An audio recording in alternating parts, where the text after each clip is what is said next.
حي على الفلاح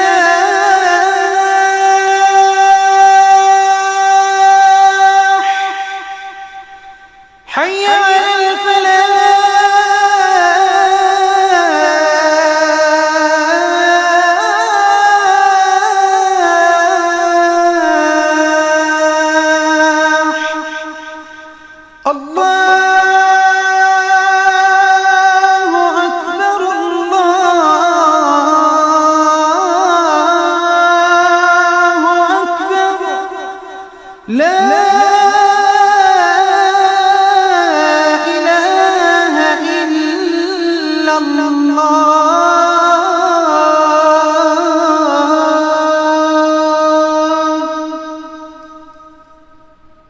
الله أكبر الله أكبر لا إله إلا الله.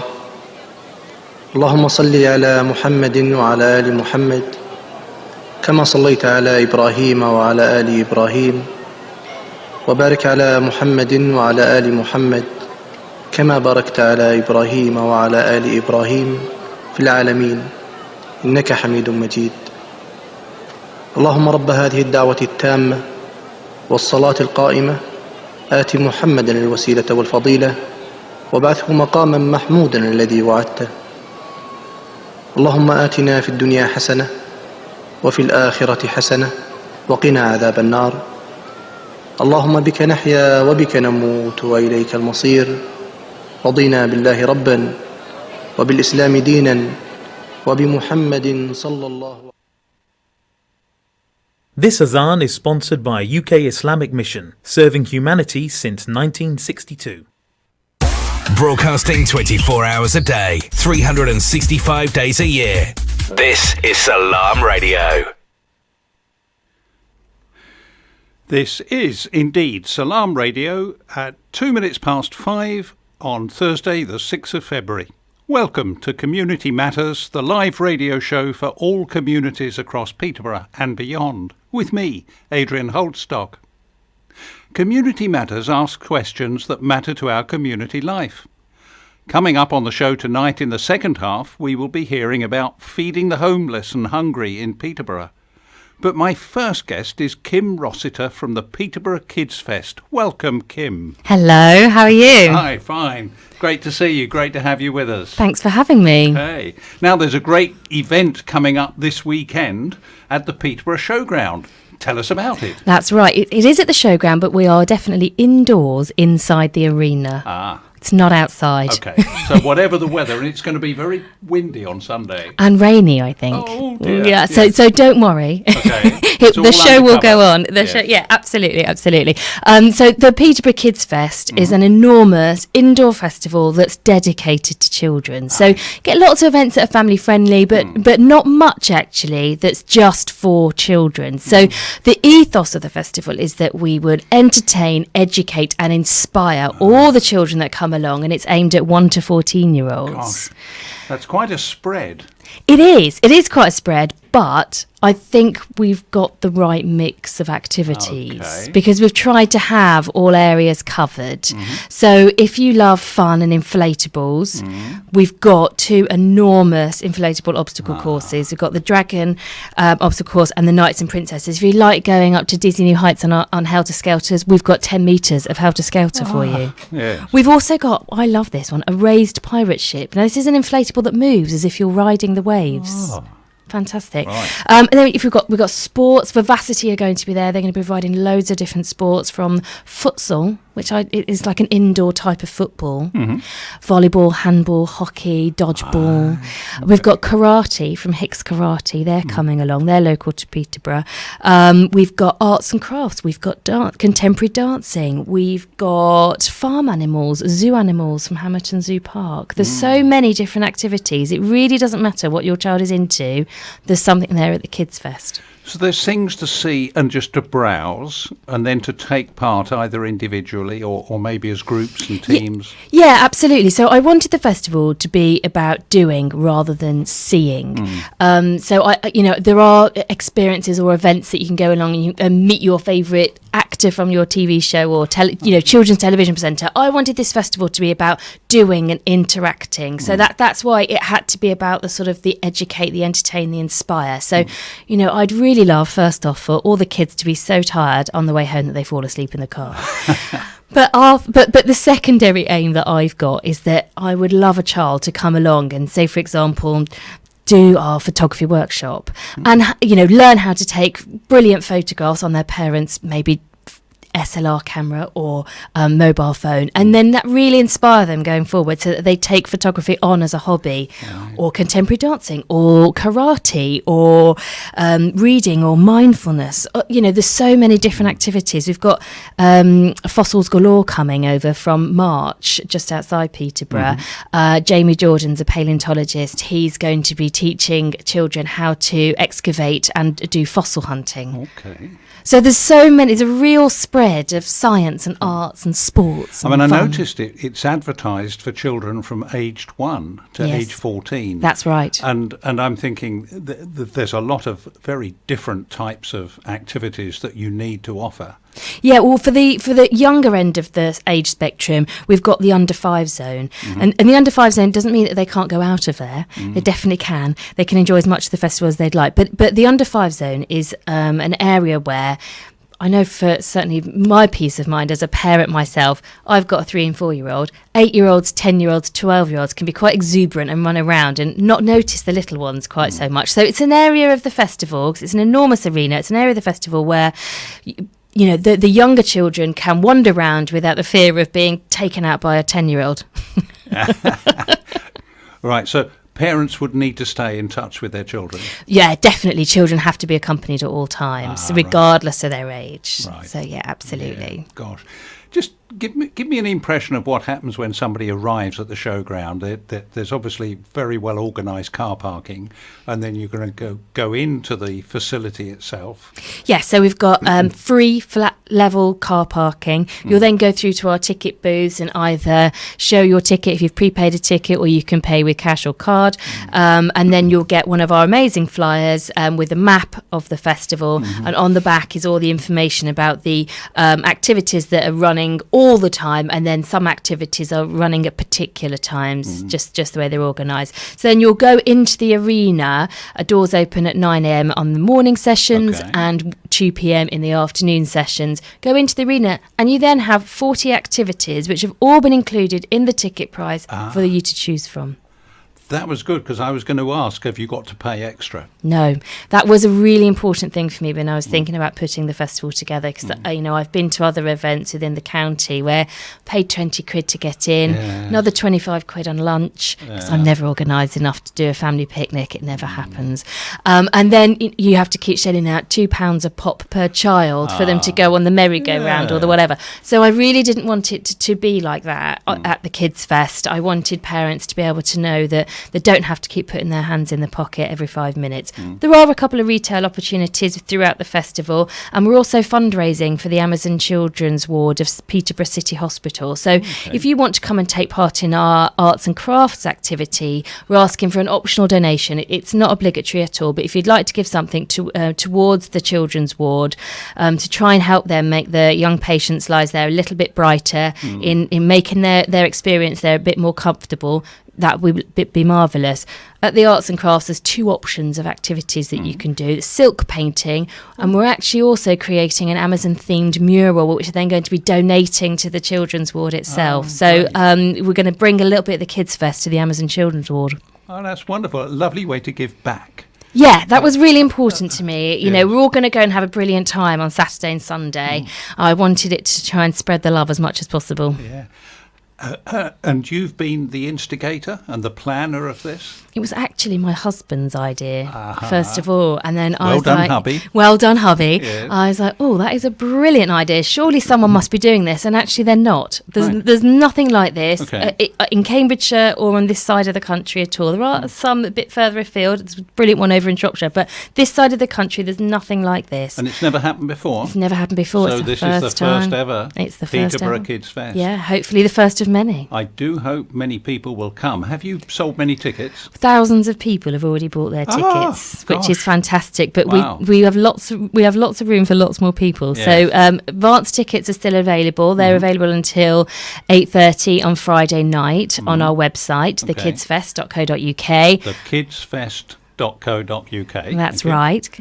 And then after that, you can come and buy cash or card tickets on the gate at the festival doors. Okay. And would you recommend, does the ticket last the day or for a half day? It's for 4 hours. So we have a morning session that Okay. goes 9 till 1 Yeah. and an afternoon session that's 2 till 6. So, you know, if you buy advance tickets, it's £30 for a family of 4, which I think is excellent value. Wow. You know, I took my daughters, it was just the 3 of us, to the cinema at Christmas time. £25, I was out the doors within under 2 hours. Sure. And I was strict and didn't allow them to have any sweets. So so in comparison, I think we were offering really excellent value.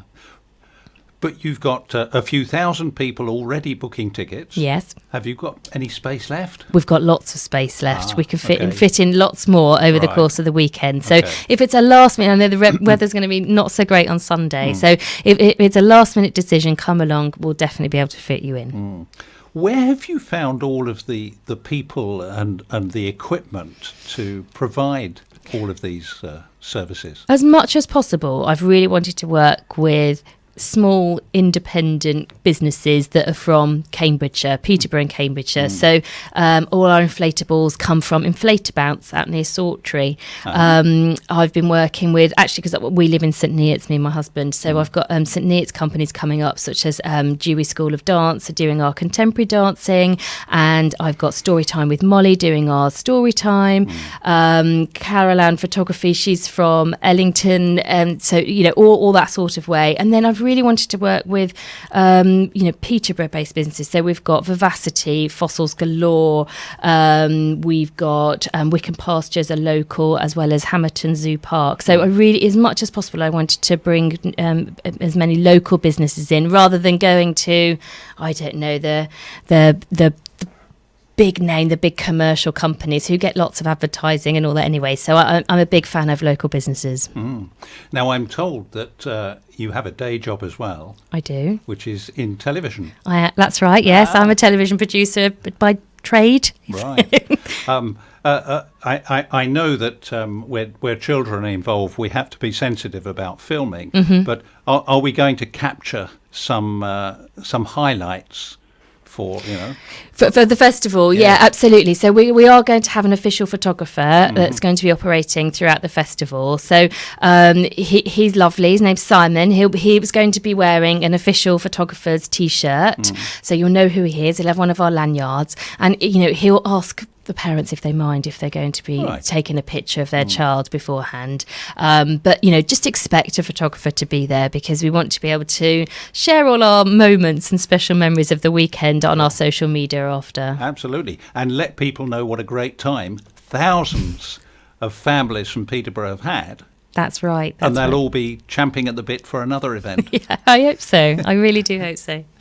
Now, you've been referring to this poster. I think it's wonderful. Welcome to the Kids Fest. Let's have fun. And this is where you've got, this is the map of all the different activities that are going to go on. That's right. There's 40 different activities that are happening at the Kids Fest over the weekend. And to be honest, when I look at this, I'm like, oh, I'd really love to.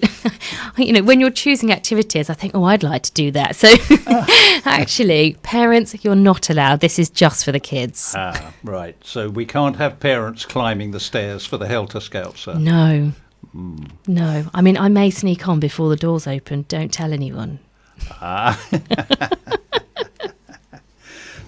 Now, when I saw the email introducing who you were, it said you work for an organisation called Hot Pink Events, and you've got a role, wait for it, Chief Creator of Fun. That's right. What a fantastic title that is. I just thought CEO or managing director sounded a bit boring. Yeah. And that's what we're creating at the Kids Fest. It's fun. And so that's the job title I bestowed myself. Wonderful. So you're a TV producer. You're a mum yourself. Yes. Yeah. Two lovely kids? Or? Two lovely kids. I have 4-year-old Bessie and 3-year-old Kate. Oh, great. And they're going to go? Yes. So every night after dinner, I go back upstairs to the office and I start working, and then I just hear these slow creep up the stairs, and then my little girls just peer around the door. And they come in and go, "Mummy, can we look at the festival?" And they come and sit in the office, and then they go, "Right, we're going to go here and here and here," and then they plan what they're going to do. Which at 3 and 4, I didn't expect them to get and understand the map, but they really have. So if you're, let your children have a look at the map, and they will be able to plot out what they want to do and when. And I guess you can find this, can you, on the website? This is on our website, thekidsfest.co.uk. It's also on our social media, and everybody that comes in, they'll get one of those sort of, one of the maps throughout for the group. Surely. Now, yes, a TV producer and a mum, and the idea came from your husband. Well done, hubby. But where did you get the skills from and the confidence to be able to put this together? Well, the skills, weirdly, it's sort of transferable from television, really. Mm-hmm. I work on factual shows. Okay.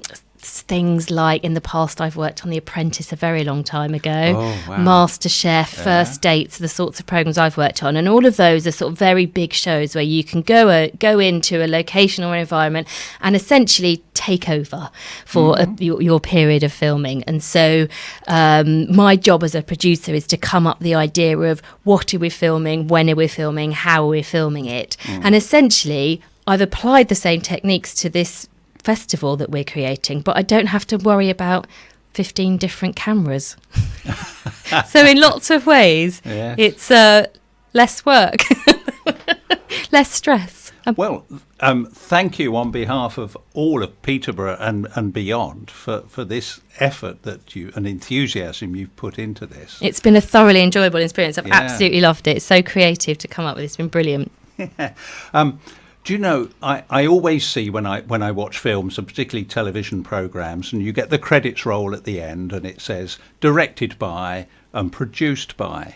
And I sort of I think I understand that what the director does in terms of setting up each scene to be filmed and capturing it and having the plan of that.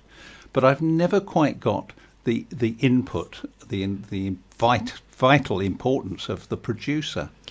Well, the producer, without wanting to inflate what we do at all or upset any directors, but essentially we get everybody there and make it happen. And the director is therefore responsible for the cameras and what is filmed, and directing how the cameras film that, how the crew capture the footage that you want to get. So my job is to help along with the rest of the team, come up with the ideas and find the right people to take part in the programmes, because I work with members of the public all the time. Okay. It's not just celebrities, it's not like that at all.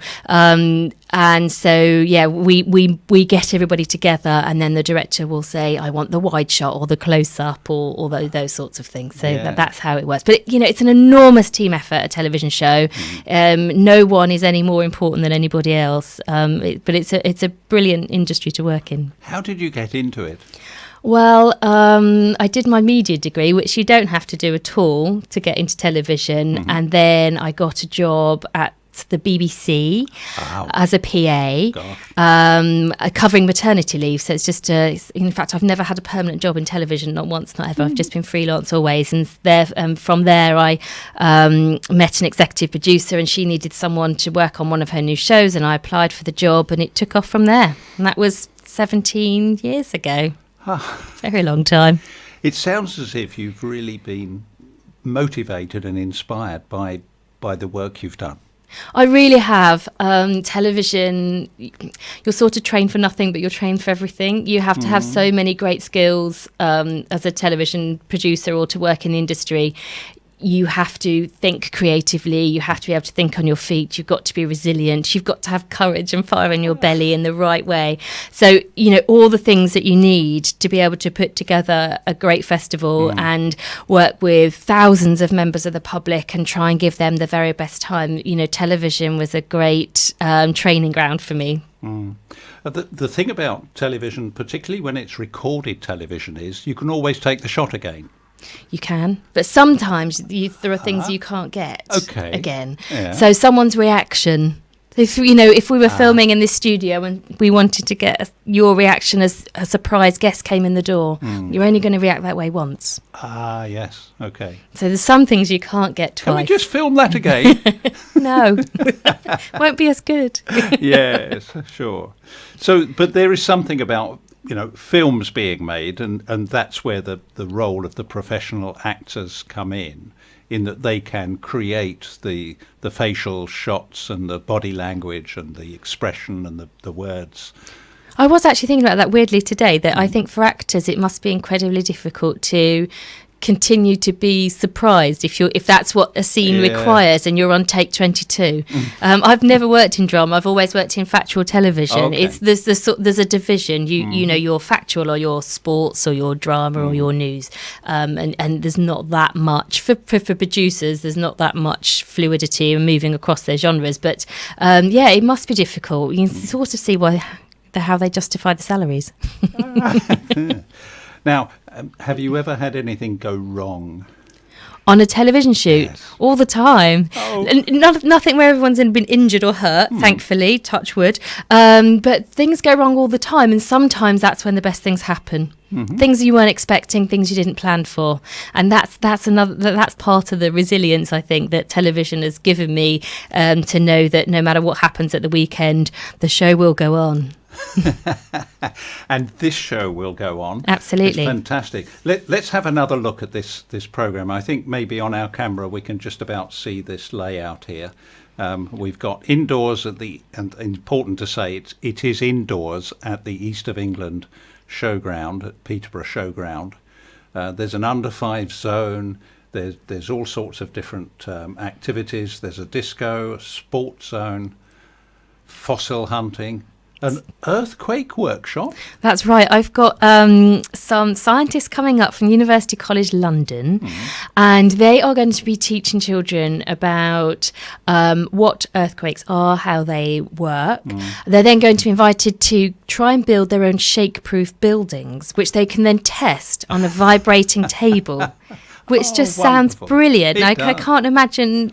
I'm so pleased that we found them, because it sounds really intriguing what they're going to be doing. What do you think you would like to do if you could go on anything? Oh gosh, on here. Well, I can see the seating area. Anything more adventurous? What about the adult creche? Is that a glass of wine I see? It is a glass of wine. A tumbler of beer. A tumbler of beer and a very large cup of coffee. Oh, now there's something straight out of Harry Potter. It's called a wand fighting class. That's right. Ah. We've got a magician coming along. He's going to be helping children perfect their wand fighting classes, and I believe they'll be learning how to make their parents levitate. Ah. So yeah, parents, prepare to be levitated by your children. Yes. And, look at this. Is this really for children? It's called a quiet tent. It really is for children. Big, even children's parties, they can be quite overwhelming. I've had it with my own. That you just need somewhere that you can go that's quiet. So that is it's a gazebo within the tent. It's in the festival. It's quite large.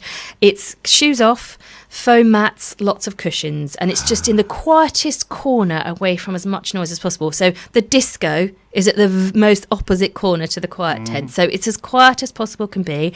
I did design it really with children who may have SEN, special educational needs, that might want some quiet time. But to be honest, I know what my kids are like. They can just get so overwhelmed. So just somewhere quiet, you can go and chill out for 5 minutes. Right. Kim, thank you so much for sharing all about your development of this Kids Fest this weekend. Give it a plug. If you are absolutely at your wit's end this winter, figuring out how am I going to entertain the kids again this weekend, come to the East of England Arena. There are 40 activities included in the ticket price. It's warm, it's dry, it's cosy. It's 4 hours of fun that's really good value, and we can't wait to welcome you. Wonderful. And you can find out more on your website, which is thekidsfest.co.uk. Okay. And can you turn up and buy a ticket? Absolutely. And there's space. There is lots and lots of space. Okay. 5,600 square metres of fun. Ah, wow. Oh, and you mentioned car parking, but is there public transport out there? I think there are lots of buses. There's definitely information on our website. You're really testing me now. There are buses to the showground, I believe, yes. But more information on our website. Okay. Kim, thank you very much. Thank you. I just want to plug something else that is coming up very soon. It's the Policing Football Project on Wednesdays from 5 till 6 p.m. It's free to play football from 11 to 19 at the Gladstone Community Centre on Borges Boulevard. And I'll mention that again in the second half of our show. There's also neighbourhood policing team surgery that meet on the first Saturday of the month at 1 o'clock in the afternoon at the Gladstone Connect Community Centre on Cromwell Road. So we're coming to the end of this half of the show. A big thank you to Kim Rossiter, Chief Creator of Fun at Hot Pink Events, promoting the Peterborough Kids Fest at the showground this weekend. Do stay tuned, as after the short break we're going to hear about a lifeline for people who are going hungry in our city. Thank you for listening. I'll be back with you shortly after the adverts.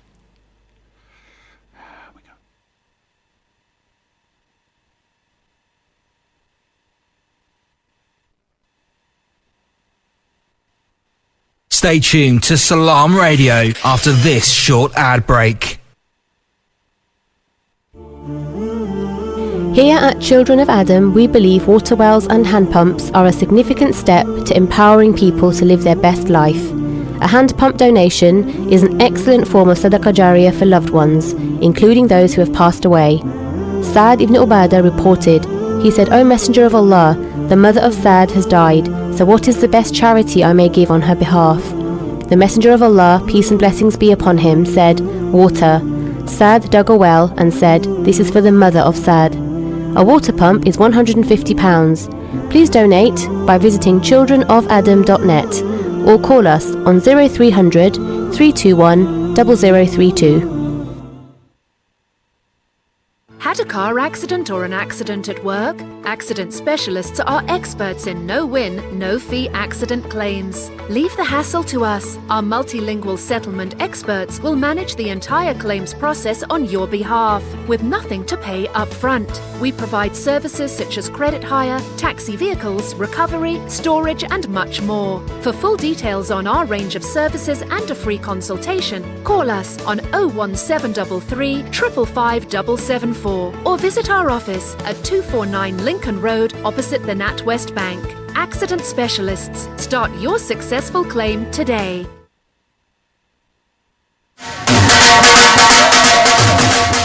दोस्ता कियां परेशान है जरा कर है ना सारा सौदा मुक्या वा मुल्का विच पैसे भेजने हूं नहीं मार फूड वाले की फोन खड़का ते फ्री लोकल डिलीवरी कार मंगवा आला ता उथे कै स्पेशल आ उना की लबाई हाइजीन च ग्रेड 5 चीजें चंगियां मियारी ते सस्तियां ते नाले ऑफरां ही ऑफरां और क्या ताजा गोश्त ताजी सब्जियां ते फ्रूट आटा चावल दालां मसाले ते जूस सारे बिल जमा करने गैस ते इलेक्ट्रिक ने टॉप अप भी करने पाकिस्तान पैसे बिल्कुल फ्री भेजने मतलब के एक चिड़ी ने दूध छड़ी ते हर शय लबनी और जने ने आप उतरा Amar Food Store and Halal Meat 613B Lincoln Road Peterborough telephone 01733 687374.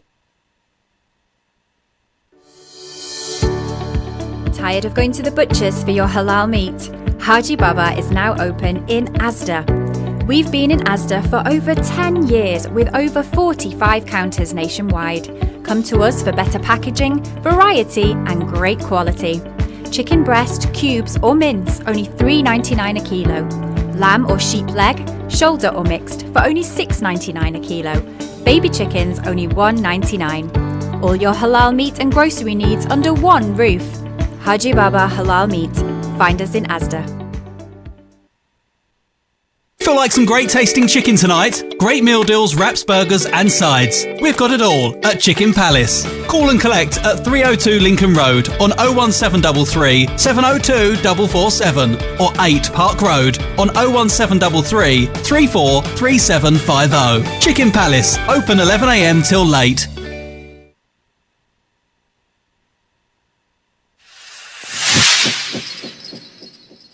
السلام عليكم ورحمة الله وبركاته بسم الله الرحمن الرحيم قال النبي صلى الله عليه وسلم أد الأمانة إلى من ائتمنك ولا تخن من خانك, that you should fulfill the trust of the one who entrusts you and do not betray the one who betrays you.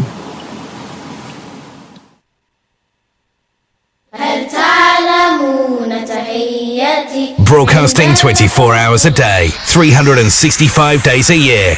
This is Salam Radio. This is Adrian Holdstock presenting Community Matters, the radio show for all communities in Peterborough and beyond, on Salam Radio on 106.2 FM and online at salamradio.co.uk. I have another guest with me in the studio. Welcome to Adil. Hello. Hello, welcome. And you're involved with the Hussaini Soup Kitchen. That's right, yeah. Well, thank you for being involved with that, but what is it? Okay, so first of all, thank you to all the team at Salam Radio, and especially to yourself for inviting me onto this show to talk about this wonderful project that we are involved in. So, the Hussaini Soup Kitchen is, it's been running for about 4 years. It's basically a group of friends started off by getting together. Mm-hmm. We have a WhatsApp group, and whoever wants to volunteer gets added into there. So what we do, we book a venue, which is the new Westgate Church, just behind there, behind the bookshop. That's the one with the big twin towers, and I believe so. I believe so. We get the building at the back. Right. Okay, understand. So yeah, we hired that out. All different people from different walks of life, different faiths, different genders, different communities, different backgrounds get together. We bring lots of different foods together as well. And as you can imagine, with such a diverse group of people, we bring in multiple types of foods for people as well. And then we open our doors. So we get to the venue for about 4:30, start setting up. We serve that food to those people who are needy. And lots of times people think that a soup kitchen is just for the homeless.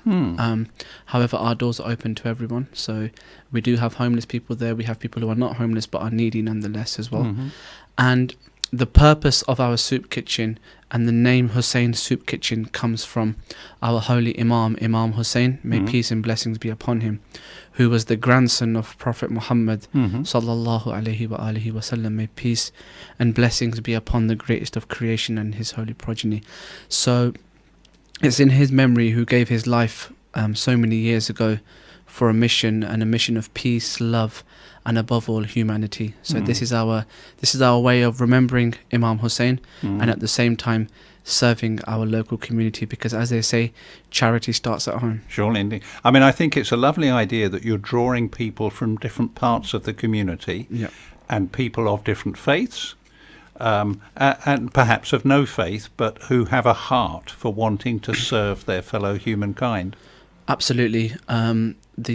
The people that we have coming in, so even if you look at people's professions, we have like doctors, pharmacists, young children, teenagers, students, civil servants. We have all different groups of people that come there, and our mission is to welcome every single person in with open arms. We don't care what their background is. We don't care whether they believe in religion. It doesn't matter. Nothing matters to us. The main thing is we're there for one cause only, and that's to serve humanity. And I imagine that anyone who's perhaps they're not at all sure about faith, but if they join in and volunteer and rub shoulders and alongside you, serving others and meeting those needs, something will affect them? Absolutely. But at the same time, our main mission and our main aim is to serve those people who are less fortunate than us.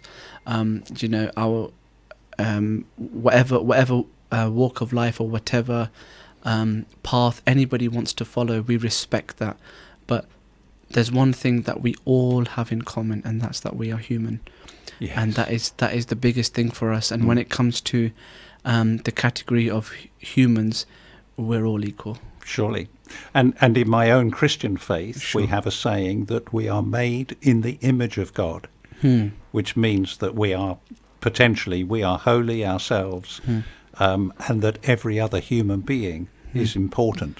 Absolutely. And I think sometimes you touched on the word holy, and holy doesn't always necessarily have to mean how many prayers somebody does in a day or how many religious obligations they carry. That's good, amazing, absolutely fantastic, and I think that's important, and that's you know, it's each to their own in that sense as well. But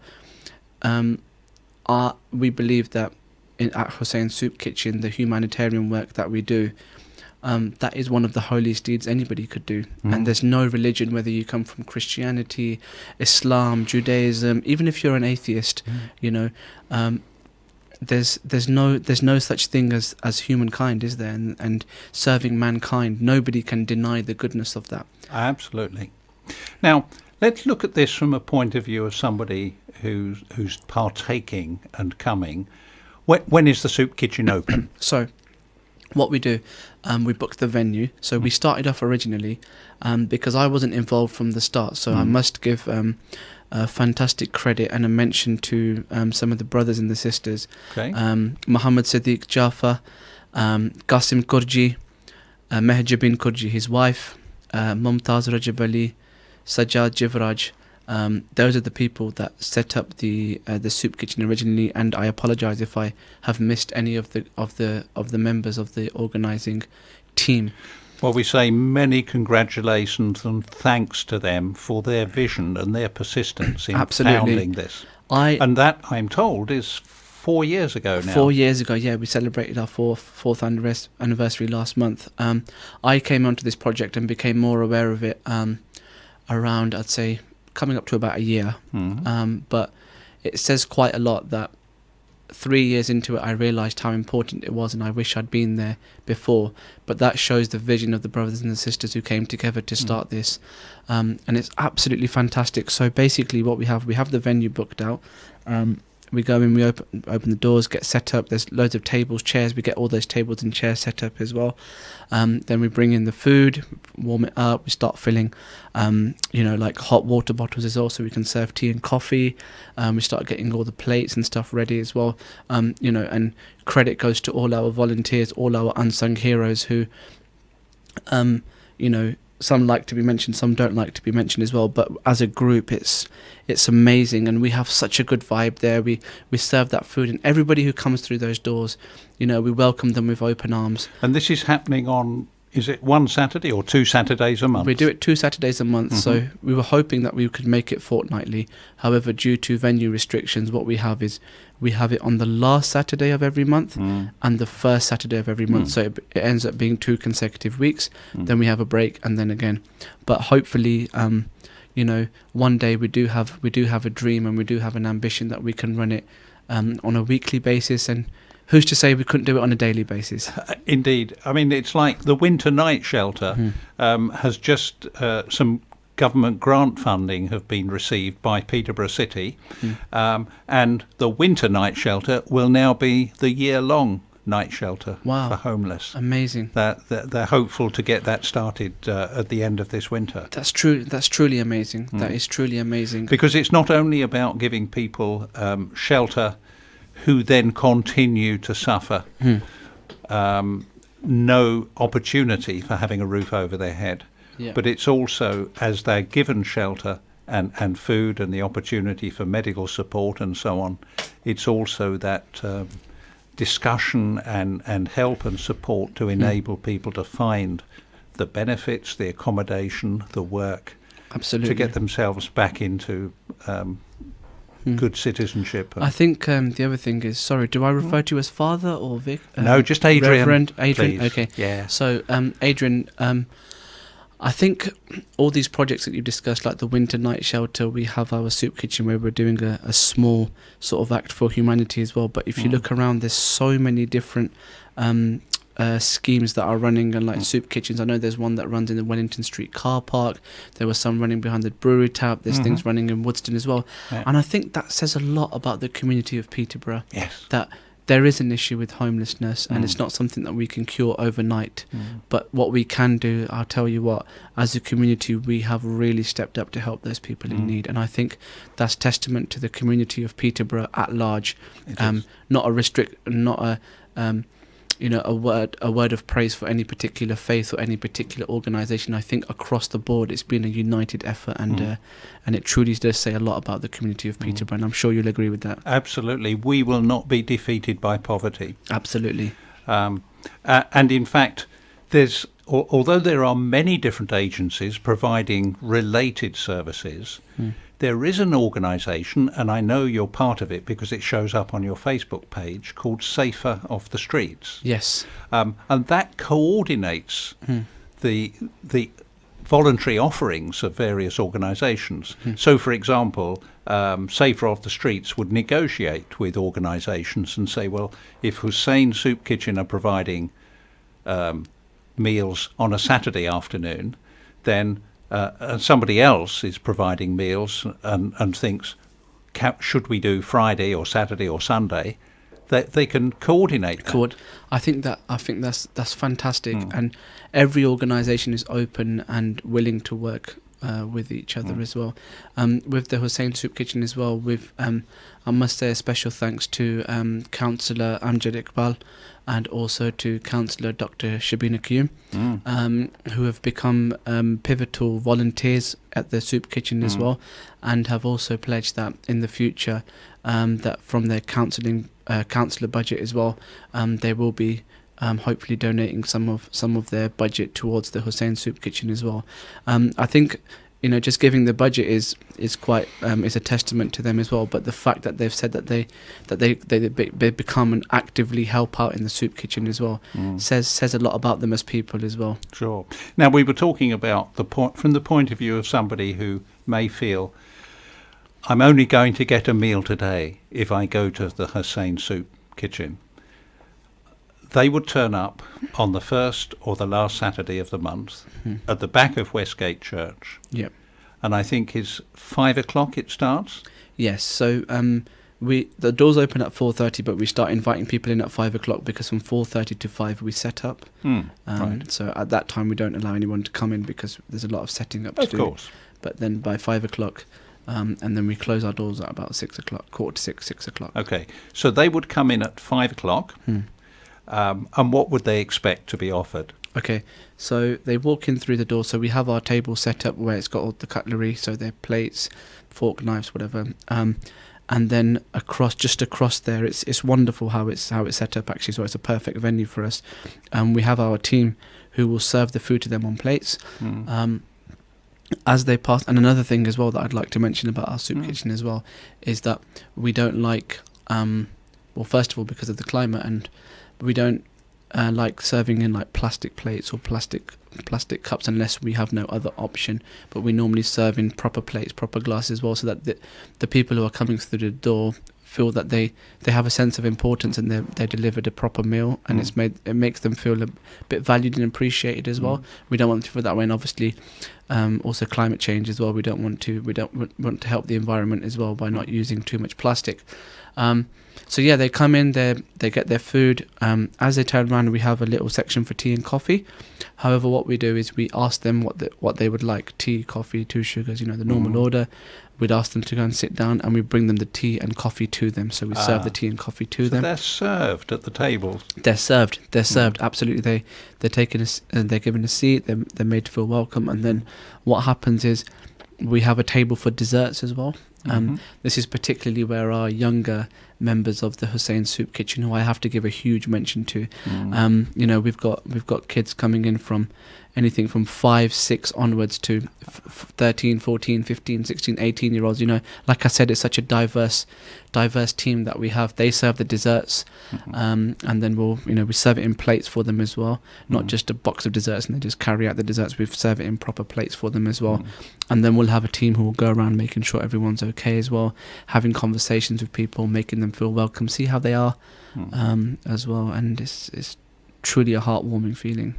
That sense of hospitality is not only about providing the food that fills the stomach, but making people feel human by engaging them in that conversation. I think that's something that we really wanted to encourage as well. And we find in history, especially from the faith that we come from, which is Islam, that the Prophet Muhammad sallallahu alaihi wasallam, peace and blessings be upon him, when he first came onto the earth and he came into the land of Makkah to spread his message, one of the first ways he gathered people together was by serving them food. He invited people and he served them food, and it's in history known as Dawat Zul Ashira, where he called these people over and he served them food, and through the food he also gave them his message as well.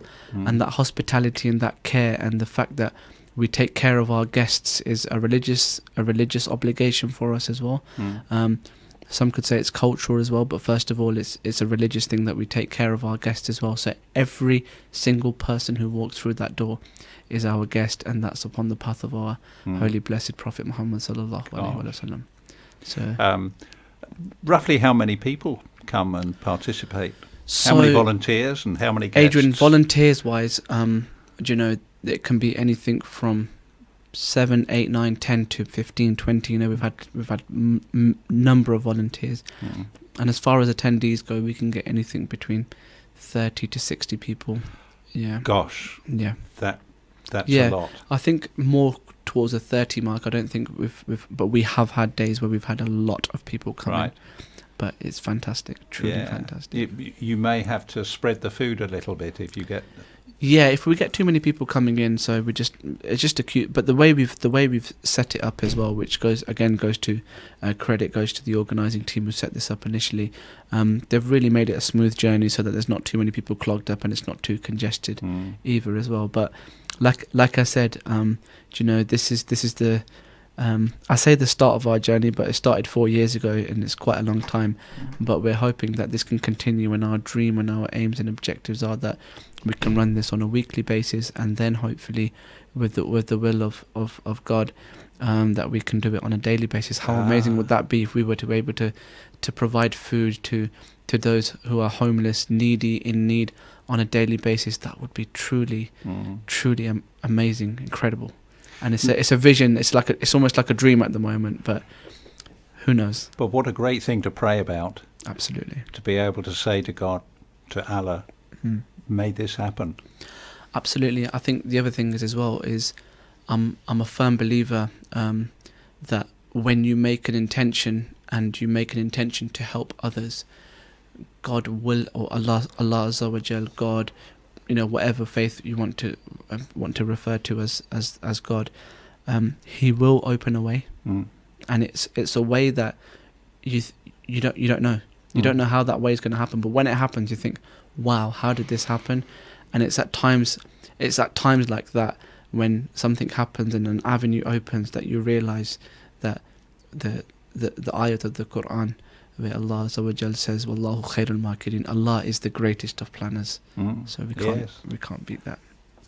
I mean, we have stories in our Christian Bible about Jesus feeding the 5,000 and the 4,000, miraculous opportunity. Absolutely. But it not only that, but it is because he showed his care for them.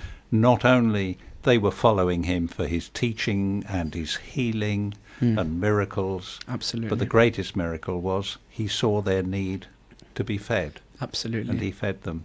I think you mentioned about Jesus as well, Prophet Jesus, Prophet Isa, may Allah's peace and blessings be upon him. Like you said, the humanitarian side of things, feeding human beings, and at Hussain Soup Kitchen, and I'm sure that this is the case with soup kitchens and help for those who are needy across Peterborough and across all faiths as well, is the fact that there is one language that every single person understands, and that is the language of love. Yes.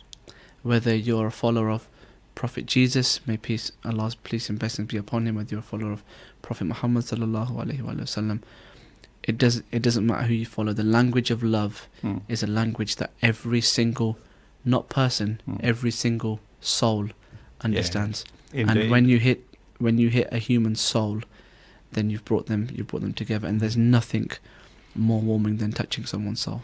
Now, I'm just wondering, over these 4 years, you will have had many people come through the soup kitchen. Some of them, for a period of time, may have come back every time the soup kitchen was open. But does anyone come to mind and strike you as we've seen them change, we've seen them develop, we've seen them... Yes, absolutely. Yeah. Obviously, I won't take any names for sure. obvious reasons. But we have had people who've come in who've been quite loud, sometimes a bit drunk, as you know, and we're not here to judge them or say that what they're doing. That's, you know, every person is responsible for what they do themselves. But we've had a gentleman who used to come in quite drunk, quite loud, quite rowdy as well. But we didn't want to kick him out or anything like that. That's not what we're there for. But we did sort of sit with them, and we just sort of I took him to the side personally. I said to him, I said, look, you know, when you're coming in here, it's great to see you, it's lovely to see you as well, but we just have to be wary of some regulations as well, because obviously we do have people of the Islamic faith as well, so we don't encourage alcohol, you know, we don't allow alcohol to be brought into the building, and at the same time, under the influence of alcohol as well, you can sometimes be a disturbing influence. But as I made it clear to him, I said, but we don't want you to not come here. We don't want you to go away. We want you to come here. We want to see you. You know, we want to see how you are. You're our guest. We really want you to come. But we just really appreciate if you could just be mindful of the rules and regulations. Since then, credit to him. He's never come in under the influence of alcohol. I think he's just genuinely a loud person. That's just him. He's a general loud person. But that's good, because you know, someone needs to be the life and soul of the party as well. So when he comes in, he is great entertainment. But again, you know, our aim and objective is not to tell anyone off or to make anyone feel bad. We just tell them, and we just politely remind them. We don't condemn, we just remind. Indeed. There isn't judgment, but there is a spirit of encouragement. And through that spirit of encouragement and love, you mentioned love, you've changed that behaviour. Absolutely. Yeah, that's I think wonderful. also it stems in our volunteers as well. You know, if you look across our group, we have people who, you know, from people who are British, who have come from an English background. We have people like myself who are British but have come from my parents migrated from Pakistan. You know, we have people who come from European backgrounds. We have people who come from African backgrounds, Asian backgrounds. You know, it's such a wide, diverse group of people that we have, and some of the volunteers have been a little bit like, oh, what if I come? What is it going to be like? And we've always made them feel comfortable and always made them feel welcome and say, look, come on in. And we always have a bit of an intro when they come and introduce them to the whole team as well. And through that, we've had volunteers now who were scared to come, but now it's part of their life now, which is incredible. That's really good that you've explained that. I was going to ask, what if somebody is out there thinking, I wonder if I could volunteer, but I don't want to make a commitment. I just want to see what it's like. Can they come along? Absolutely. There's no obligation on anyone. There's no obligation on the organising team themselves, to be honest. There's no obligation on anyone. But what we do is when somebody does sort of let us know that they want to come. So normally we get messages through our Facebook page, you know, directly contacting us through our personal numbers as well. First of all, we'll invite them to come along. Normally people say, oh, add me into the WhatsApp group, and we send the message out a few days before, and then everyone comments and says, oh, I'll bring this dish, I'll come and volunteer, I'll do this, I'll drop some desserts off, I'll drop a salad, and before you know it, we're inundated with food. So when they come in, we'll bring them, and like I said, the same way we make our guests feel welcome, we make our volunteers feel welcome as well. So meet them, introduce them to the whole team as well, give them a little tour of how things work as well. For example, last week we had a couple of new volunteers join as well. So, every week or every couple of months we're going from strength to strength. And so there's space for more volunteers. There's space for people to prepare and provide food. In regards to volunteers, we do have a lot of volunteers. There's no doubt about that. But we never say no to anybody who wants to help and support. And long term, when we've got our long term vision of hopefully doing it on a weekly basis or a daily basis as well, we're going to need as many people as we can get. So we will give that. Any volunteers who want to be part of the journey, we will be needing volunteers as we go along as well. So everyone is welcome. Well, thank you, Adil, so much for coming and explaining that. Congratulations to the Hussaini Soup Kitchen for 4 years of operation. Thank you. And you've doubled your output. You'll now meet 2 Saturdays a month. Yes. And we pray and hope that with God's blessing you can open every Saturday. Thank you, Adrian, for giving me the time to talk about Hussaini Soup Kitchen on this show. And again, thank you to the team at Salam Radio, to Michelle and all the people who've asked us to come along as well. And just to anybody who's listening, if you want to be part of Hussaini Soup Kitchen, just go onto our Facebook page and please join us. Thank you. Wonderful. Thank you. So let me just wind up to this afternoon by saying that it's thank you to Adil and all of the volunteers at the Hussaini Soup Kitchen at the back of Westgate Church on the first and last Saturday of every month. Of course, thank you to our earlier guest, Kim Rossiter, telling us about the Peterborough Kids Fest at the showground this weekend. In the weeks ahead, we've got guests from the Olive Branch Community Garden, the Fazana Millfield Link Road project, and another vital support service for feeding Peterborough's hungry, the Food Bank. So if you know of an event or community activity you would like us to investigate further and share more widely, do please get in touch with us here at Salam Radio. That's all we have time for tonight on Community Matters. You are the community that matters.